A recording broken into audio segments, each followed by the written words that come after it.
The Bear That Wasn't by Tashlin. Once upon a time, in fact, it was on a Tuesday, the bear stood at the edge of a great forest and gazed up at the sky. Away up high, he saw a flock of geese flying south. Then he gazed up at the trees of the forest. The leaves had turned all yellow and brown and were falling from the branches. He knew when the geese flew south and the leaves fell from the tree that winter would soon be here and snow would cover the forest. It was time to go into a cave and hibernate. And that was just what he did. Not long afterwards, in fact, it was on a Wednesday. Men came, lots of men, with charts and maps and surveying instruments. They charted and mapped and surveyed all over the place. Then more men came, lots of men, with steam shovels and saws and tractors and axes. They steam shoveled and sawed and tractored and axed all over the place. They worked and worked and worked, and finally they built a great, big, huge factory right over the top of the sleeping bear's cave. The factory operated all through the cold winter. And then it was spring again. Deep down under one of the factory buildings, the bear awoke. He blinked his eyes and yawned. Then he stood up sleepily and looked around. It was very dark. He could hardly see. Then he saw a light in the distance.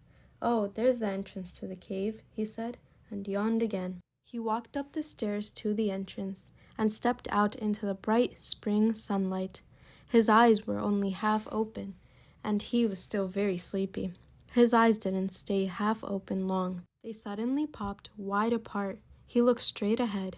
Where was the forest? Where was the grass? Where were the trees? Where were the flowers? What had happened? Where was he? Things looked so strange. He didn't know where he was.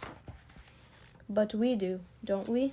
We know that he was right in the middle of the busy factory. "I must be dreaming," he said. "Of course, that's it. I'm dreaming." So he closed his eyes and pinched himself. When he opened his eyes very slowly and looked about, the big building was still there. It wasn't a dream. It was real. Just then, a man came out a door. "Hey, you, get back to work," the man said. "I'm the foreman, and I'll report you for not working." The bear said, "I don't work here. I'm a bear." The foreman laughed very loud. "That's a fine excuse for a man to keep from doing any work, saying he's a bear." The bear said, "But I am a bear." The foreman stopped laughing. He was very mad. "Don't try to fool me," he said. "You're not a bear. You're a silly man who needs a shave and wears a fur coat. I'm going to take you to the general manager."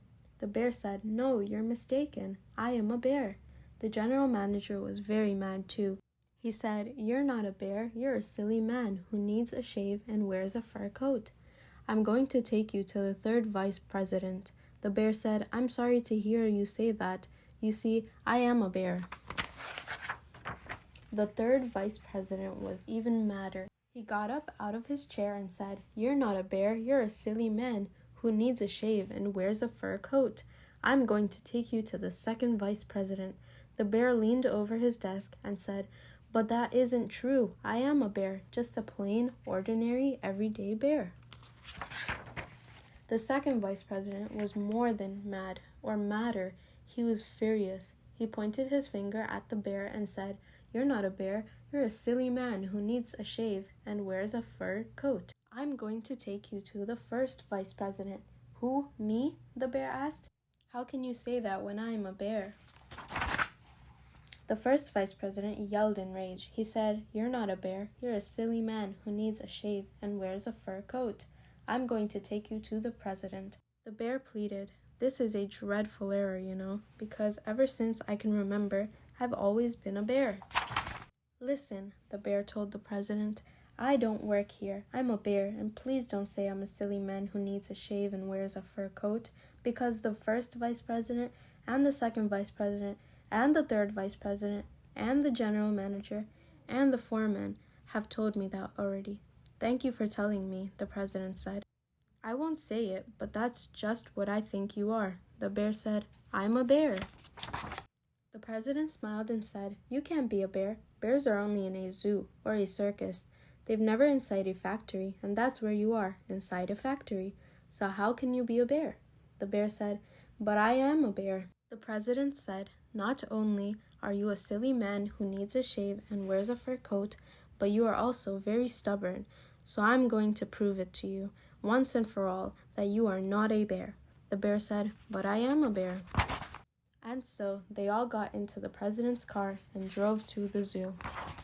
"Is he a bear?" the president asked the zoo bears. The zoo bears said, "No, he isn't a bear, because if he were a bear, he wouldn't be outside the cage with you. He would be inside the cage with us." The bear said, "But I am a bear." The little baby zoo bear said, "I know what he is. He's a silly man who needs a shave and wears a fur coat." All the zoo bears laughed. The bear said, "But I am a bear." And so they all left the zoo and drove 600 miles away to the nearest circus. "Is he a bear?" the president asked the circus bears. The circus bears said, "No, he isn't a bear, because if he were a bear, he wouldn't be sitting in a grandstand seat with you. He would be wearing a little hat with a striped ribbon on it, holding on to a balloon and riding a bicycle with us." The bear said, "But I am a bear." One little baby circus bear said, "I know what he is. He is a silly man who needs a shave and wears a fur coat." All the circus bears almost fell off their bicycles laughing. The bear said, "But I am a bear." They left the circus and drove back to the factory. And so they put the bear to work on a big machine with a lot of other men. The bear worked on the big machine for many, many months. One day, a long time afterwards, the factory closed down and all the workers left and went home. The bear walked along far behind them. He was all alone and had no place to go. As he walked along, he happened to gaze up at the sky. Away up high, he saw a flock of geese flying south. Then the bird gazed up at the trees. The leaves had turned all yellow and brown and were falling from the branches. The bear knew when the geese flew south and the leaves fell from the trees that winter would soon be here and snow would cover the forest. It was time to go into a cave and hibernate. So he walked over to a huge tree that had a cave hollowed out beneath its roots. He was just about to go into it when he stopped and said, "But I can't go into a cave and hibernate. I'm not a bear. I'm a silly man who needs a shave and wears a fur coat." So winter came. The snow fell. It covered the forest and it covered him.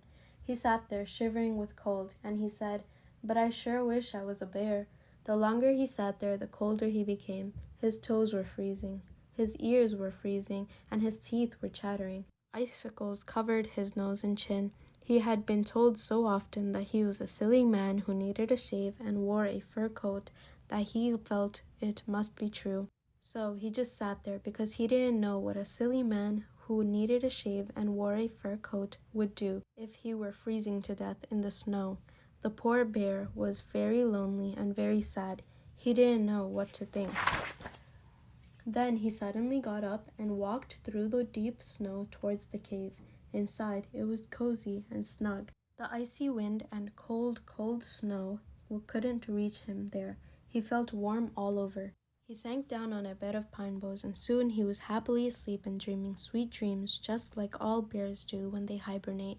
So even though the foreman and the general manager and the third vice president and the second vice president and the first vice president and the president and the zoo bears and the circus bears had said he was a silly man who needed a shave and wore a fur coat, I don't think he really believed it. Do you? No, indeed. He knew he wasn't a silly man, and he wasn't a silly bear either.